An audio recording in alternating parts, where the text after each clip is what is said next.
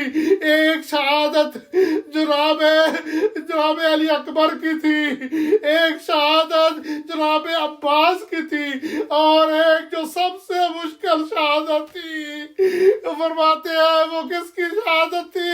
جناب اصغر کی تھی، جس کے وقت شیعہ تمہیں یاد کیا ہے، شیعتی مائن شرب تم عزم مائن فذکرونی، اے میرے شیعہ جب کبھی ٹھنڈا پانی پینا میری پیاس کو یاد کرنا، او سمعتم بقتیل او غریب فانتبونی، یا کسی شہید کا ذکر سننا یا کسی اللہ راسی کی کہانی سننا، فانتبونی میرا ماتم کرنا، مجھ پر گریہ کرنا۔